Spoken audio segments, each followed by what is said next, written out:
சென்னை மெரினா, பட்டணப்பாக்கம் உள்ளிட்ட கடற்கரை பகுதிகளில் இரண்டாவது நாளாக விநாயகர் சிலைகள் கரைக்கப்பட்டு வருகின்றன. இது குறித்து எமது செய்தியாளர் கிருத்திகாவிடம் கூடுதல் தகவல்களை கேட்கலாம். கிருத்திகா, கடற்கரை பகுதிகளில் விநாயகர் சிலைகள் கரைக்க என்ன மாதிரியான முன்னேற்பாடு நடவடிக்கைகள் எல்லாம் அங்கு செய்யப்பட்டிருக்கு? விநாயகர் சதுர்த்தி விழா 5ஆம் தேதி இங்கு கொண்டாடப்பட்டது. இதைத் தொடர்ந்து தமிழகத்தில் பல்வேறு இடங்களிலும் இந்த பிள்ளையார் சதுர்த்தியானது விமர்சையாக கொண்டாடப்பட்டது. சென்னையை பொறுத்தவரையில் கிட்டத்தட்ட 2000க்கும் மேற்பட்ட விநாயகர் சிலைகள் வைத்து மக்கள் வழிபட்டனர். அந்த சிலைகளை கரைக்கும் பணி தற்போது நடந்து பெற்று வருகிறது.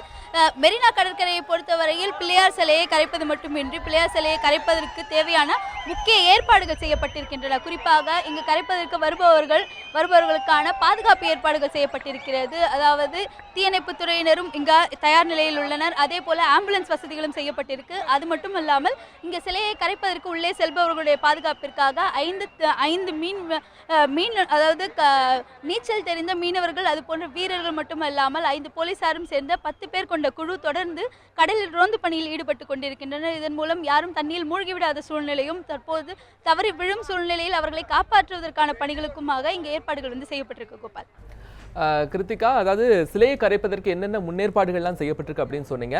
இந்த சிலைகளை கரைக்க காவல்துறை ஏதேனும் கட்டுப்பாடுகள் அவர்களுக்கு விதித்திருக்கா? காவல்துறையினரை பொறுத்தவரை இந்த சிலையை கரைப்பதற்கான கட்டுப்பாடு என்பது அமைதியான முறையில் இந்த பண்டிகையை முடித்து வைப்பதற்கான செயல்களை மட்டும் செய்யுமாறு அவர்கள் கேட்டுக்கொண்டுள்ளனர். அது மட்டுமல்லாமல் அவர்கள் செய்துள்ள பாதுகாப்பு ஏற்பாடுகளை கவனித்து அதுக்கேற்றவாறு நடந்து கொள்ளும்படியும் காவல்துறையினர் வேண்டுகோள் விடுத்துள்ளனர். கிட்டத்தட்ட 15,000 காவல்துறையினர் இந்த பணியில் ஈடுபட்டு வராங்க. சென்னையை பொறுத்தவரை 4 வழித்தடங்கள் முக்கிய வழித்தடங்களாக கவனிக்கப்பட்டு அந்த வழித்தடங்கள் மூலியமாக சிலைகளை கொண்டு வருவதன் மூலமாக சிலையை விரைவாக கொண்டு வரலாம் என்ற அறிக்கையை காவல்துறை ஏற்கனவே கொடுத்திருந்தாங்க. இதன் மூலியமாக அந்த 4 வழித்தடங்களாக இருக்கட்டும், அந்த வழித்தடங்களில் போலீசார் தொடர்ந்து பணியில் ஈடுபட்டு வராங்க. இதன் மூலியமாக மற்ற வாகனங்களுக்கும் இடையூறு இல்லாமல், அதே போல இந்த சிலைகளை கொண்டு வருகின்ற வாகனங்களுக்கும் இடையூறு இல்லாமல் தொடர்ந்து சிலைகள் வர்றதுக்கான வாய்ப்புகளையும் அதற்கான வழிகளையும் ஏற்பாடு பண்ணியிருக்காங்க. ஏன்னா இதுவரைக்கும் 200 சிலைகள் வரையில் நேற்று கரைக்கப்பட்ட சூழ்நிலை. இன்று ஞாயிற்றுக்கிழமை விடுமுறை நாள்ங்கிறதுனால கிட்டத்தட்ட 1000 சிலைகளுக்கு மேலே இங்கே கரைப்பாங்க அப்படின்னு எதிர்பார்க்கப்படுது. இந்த நிலை இருக்கிறதுனால இந்த 4 வழித்தடங்கள் சுமூகமாக, அதாவது டிராஃபிக் ஜாம் போன்ற எந்த நெரிசலும் ஏற்படாமல் இந்த 4 வழித்தடங்கள் இருக்கிறதன் மூலியமா சிலை கரைக்கிற இந்த செயல்ன்றது வேகமாக இந்த வேலை முடியும் அப்படின்னு எதிர்பார்க்கிறாங்க.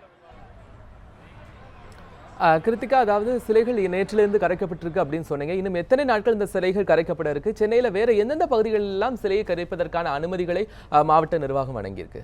சிலை கரைப்பை பொறுத்த வரைக்கும் நேற்று 200க்கும் மேற்பட்ட சிலைகள் கரைக்கப்பட்டதா நம்ம முன்னாடியே சொல்லியிருந்தோம். அது மட்டும் இல்லாமல் இன்னைக்கு அதிகப்படியான சிலைகள் கரைக்கப்படும் எதிர்பார்க்கப்படுது. ஏன்னா இன்னைக்கு ஞாயிற்றுக்கிழமை விடுமுறை நாள். இது மட்டும் இல்லாமல் நாளை மறுநாள் 2 நாட்களும் சிலை கரைக்கப்படும் எதிர்பார்க்கப்படுது.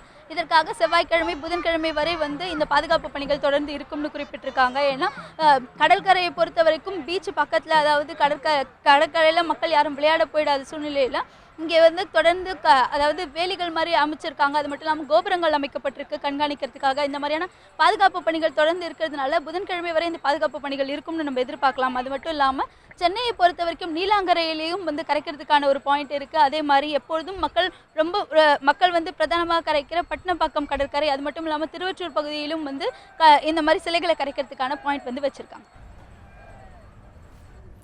கிருத்திகா, உங்களுடைய தகவல்களுக்கு நன்றி.